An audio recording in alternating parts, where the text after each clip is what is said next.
అబద్ధ ప్రవక్తల గురించి ఆయన ఇంకా ఎన్నడూ ఎరగనని చెప్తున్నాడు. అదే 7వ అధ్యాయము 21 నుంచి 23 వరకు ఉన్నటువంటి వచనాలు. అబద్ధ ప్రవక్తల గురించి వాడు చేసే ఘనకార్యాలను చూస్తే మీరు ఆశ్చర్యపోతారు. ప్రభువా ప్రభువా అని నన్ను పిలుచు ప్రతివాడును పరలోక రాజ్యంలో ప్రవేశింపడు గాని పరలోకమందున నా తండ్రి చిత్త ప్రకారం చేయువాడే ప్రవేశించును. ఆ దినమందు అనేకులు నన్ను చూసి ప్రభువా ప్రభువా మేము నీ నామమున ప్రవచించారంట. నీ నామమున దెయ్యమును వెలగొట్టలేదా? దెయ్యాలు కూడా వెలగొట్టారంట.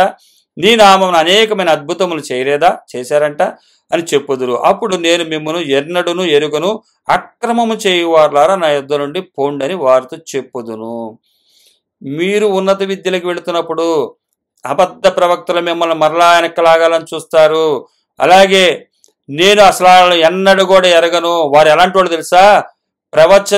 ప్రవచించారంట, దెయ్యాలను వెలగొట్టారంట, అనేక అద్భుతాలు చేశారంట. 3 రకాలు చేశారంట. వీళ్ళు 3 రకాలు చేశాం కాబట్టి మేము గొప్పోళ్ళం అని చెప్పి లోకంలో చూపించుకుంటా ఉంటారు. ప్రవచించాం, అది జరిగింది, నువ్వు అద్భుతం వస్తుంది, నీ ఇంట్లో దేవుడు దిగుతాడు, నువ్వు అద్భుతమైన ఉద్యోగం పొందుకుంటావు, నువ్వు అమెరికా వెళతావు, నీ గర్భఫలం కలుగుతుంది, అలాగే చెడు విషయాల్లో నుంచి విడుదల వస్తుంది, తాగుబోతా నుంచి పోతారు, ఎన్ని రకరకాలన్నీ ప్రవచనం చెప్పాను చూసావా, జరిగింది చూసావా అంటారంట. అలాగే దెయ్యాలను కూడా వెళ్ళగొడతారంటే వాళ్ళు. మనం చాలా జాగ్రత్తగా గమనించాలి. దెయ్యాలను వెళ్ళగొట్టేయడం వల్ల దేవుడికి మెచ్చే స్థితి ఏం కాదు. దెయ్యాలను వెళ్ళగొట్టేది ఆయన. కానీ దెయ్యాలు వెలగొట్టేవాళ్ళు కూడా ఒక డిగ్రీ చూపిస్తారు. అది కూడా జాగ్రత్తగా మీరు గమనించండి. దెయ్యాలు వెలగొట్టడం కూడా నేనే గొప్పగా భావించాలంటున్నాడు ఆయన.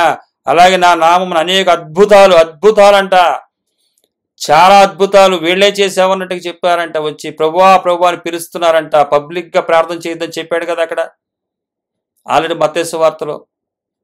ఈ 15 అంశాల్లో 5వ అధ్యాయం 6వ అధ్యాయం మత్తయి సువార్తలో ప్రార్థన పబ్లిక్ గా కూడా చేయొద్దని చెప్పాడుగా. ప్రభువా ప్రభువా అని గట్టిగా అరిశారంట. మైక్ సెట్లు పెట్టుకుని అరుచుంటారు వీళ్ళు గట్టిగా, అసలు మామూలుగా కాదు, ఎక్కువలు అన్నీ పెట్టి అరుపులు, మెరుపులు, ఓ పక్కన అరవడం, ఇంకో పక్కన మెరుపులు మభ్య పెట్టి, అదేంటి వేషధారులు అంట వీళ్ళు, గొర్రె చర్మం వేసుకున్నవారంట. కాబట్టి ఉన్నత చదువుకి వెళ్తున్నప్పుడు ఈ ఆటంకాలు కూడా మీకు వస్తాయి. ఇలాంటి వారు కూడా ప్రత్యక్షమవుతారు. ప్రవచించామని, దెయ్యాలను వెళ్ళగొట్టామని, అద్భుతాలు చేశామని అన్నవారు కూడా మీకు ఎదురవుతారు. కాబట్టి మీ ఉన్నత చదువుకి వెళ్ళినప్పుడు, ఇరుకు ద్వారంలో వెళుతున్నప్పుడు వీరిని చూసి కూడా మీరు మోసపోమాకండి. తర్వాత చూసినట్లయితే 7వ అధ్యాయము 24 నుంచి 27 వరకు ఉన్నది. 2 రకాల ఇల్లు కట్టువారు, 2 రకాల ఇల్లు కట్టుకోవాలి. ఇంకా ఉన్నత విద్య, బీఈడీ కన్నా ఉన్నత విద్యకి వెళ్ళటం అంటే దూలాన్ని తీసివేసుకున్న స్థితి నుంచి ఇంకా ఉన్నతమైనటువంటి విద్యకి వెళుతున్నటువంటి వారు ఇరుకు ద్వారంలోకి వెళుతున్నారు. ఇరుకులో ఉంటున్నటువంటి వారు ఇల్లు కట్టుకోవాల్సినటువంటిది ఏంటంటే, కాబట్టి నా మాటలు విని వాటి చొప్పున చేయు ప్రతివాడును బండ మీద తన ఇల్లు కట్టుకొనిన బుద్ధిమంతుని పోలియుండును. వాన కురిసెను, వరదలు వచ్చెను, గాలి విసిరి ఆ ఇంటి మీద కొట్టెను, గాని దాని పునాది బండ మీద వేయబడెను గనుక అది పడలేదు. మరి నా మాటలు విని వాటి చొప్పున చేయని ప్రతివాడు ఇసుక మీద తన ఇల్లు కట్టుకొనిన బుద్ధిహీనుని పోలియుండును. వాన కురిసెను, వరదలు వచ్చెను, గాలి విసిరి ఆ ఇంటి మీద కొట్టెను, అప్పుడు అది కూలబడి దాని పాటు గొప్పదని చెప్పాను.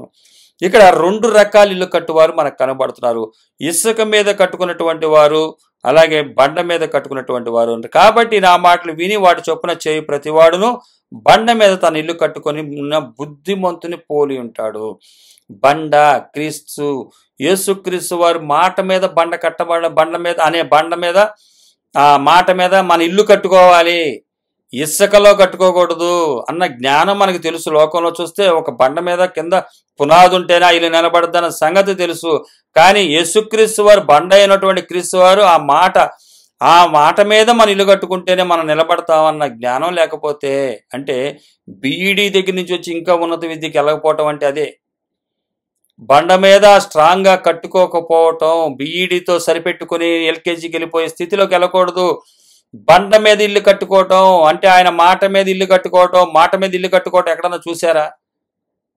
అదే పరలోక రాజ్యం చెప్తుంది. మీరు దృశ్యమైనట్టు కాదు, అదృశ్యమైన వాటిని నిదానించి చూస్తున్నాము మనం అంటున్నాడు పౌలు గారు. మేము దృశ్యమైనవి కాదు, అదృశ్యమైనవి నిదానించి చూస్తున్నాము. మేము కట్టుకుంటున్న ఇల్లు జాగ్రత్తగా మాట మీద కడుతున్నామా లేదా అని ఇంకా చూసుకోవాలి. ఇంకా ఉన్నత విద్యకి వెళ్ళాలి. ఆత్మ రక్షించబడటం కోసం, మరి పరలోక రాజ్యంలో గొప్పవారిగా ఉండటం కోసం ధర్మశాస్త్రం గురించి చెప్పిన సందర్భంలో యేసుక్రీస్తు వారు చెప్తున్నాడు, పరలోక రాజ్యంలో ఎలా ఉండాలంటే గొప్పవాడిగా మనం ఉండాలంటే 5వ అధ్యాయము 19వ వచనం, కాబట్టి ఈ ఆజ్ఞలలో మిగులు అల్పమైన ఒకదానినైనాను మీరి మనుషులకు అలాగ చేయ బోధింపువాడెవడో వాడు పరలోక రాజ్యంలో మిగులు అల్పుడు అనబడును. అయితే వాటిని గైకొని బోధించేవాడెవడో పరలోక రాజ్యంలో గొప్పవాడు అనబడును. ఆయన మాట మీద బండ మీద నిలబడి చెప్పితే బీఈడి చదివినప్పుడు ఆ వచ్చినటువంటి సంపాదన మరలా ఖర్చు చేసుకున్నప్పుడు ఖర్చు అయిపోతాడు. వాడు ఖర్చు అయిపోయి ఇరుకు మార్గంలోకి వెళ్తాడు. ఇరుకు మార్గంలోకి వెళ్ళినప్పుడు అబద్ధ బతుకులు వస్తారు. ఏం పర్లేదు బ్రదర్, ముందుకెళ్దాం పద, ఎల్కేజీ స్టూడెంట్స్ అయిపోదాం, దేవుడు చూసుకుంటాడంటే వెళ్ళమాకండి. బండ మీద కట్టుకున్న వారుగా మీ వాక్కులు ఇంకా ఈ ఇరుకులో వెళ్తున్నప్పుడు ఇంకా మీరు బండ మీద స్థిరంగా ఉండండి. ఎదిగి మీరు చివరిగా గడియలు అంటే మీరు 70 సంవత్సరాలు బ్రతికినట్లయితే ఆ వస్తున్నటువంటి సందర్భంలో మీరు డిస్టర్బ్ అయిపోమాకండి. చాలా మందిని చూసినట్లయితే వయసు దగ్గర పడే కొద్దీ ఇంకా సంపాదించుకున్న లోకంలో చూస్తాం మనం. అలాగే ఉండిపోమాకండి. మీరు క్రైస్తవులుగా మీరు అలా వెళ్ళిపోమాకండి. ఇసుకలో కట్టుకున్న వారు అయిపోతారు. నా మాట వినకుండా బండ మీద తన ఇల్లు కట్టుకొని నా బుద్ధిమంతుని పోలిను కాబట్టి నా మాటలు విని వాటి చొప్పున చేయి ప్రతివాడును బండ మీద తన ఇల్లు కట్టుకొను. అంటే మీరు ఇరుకు ద్వారంలో వెళ్తున్నప్పుడు అబద్ధ ప్రవక్తలు వస్తారు, అద్భుతాలు చేసిన వారు, ప్రవచనాలు చెప్పిన వారు, దెయ్యాలు వెళ్ళగొట్టిన వారు కూడా వస్తారు. పెద్ద పెద్ద వాళ్ళు అనమాట. వీళ్ళంతా కూడా వచ్చి పాడు చేయాలని చూస్తారు. వీరి మాటలు నమ్మాకండి. ఇంకా మీరు ఏం చేయాలంటే ఇప్పుడు నా బండ మీద స్థిరంగా నిలబడండి. మీరు ఉన్నట్లయితే మీరు మీ ఇల్లు ఎంత పెద్ద వరదలు వచ్చినా కొట్టుకుపోని స్థితిలోకి మీరు వెళ్తారు. యేసుక్రీస్తు వారు తన కనికరం చొప్పున ఈ మాటలు మనకు తెలియపరుస్తున్నారు.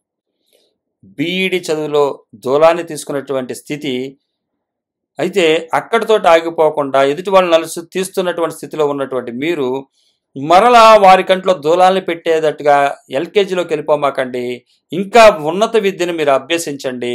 అది మీ ఆత్మకు ఇంకా పోషింపబడుతుంది. మీరు పరలోకంలో గొప్పవారు అనబడతారు అని చెప్పి యేసుక్రీస్తు వారు చెప్తున్నారు.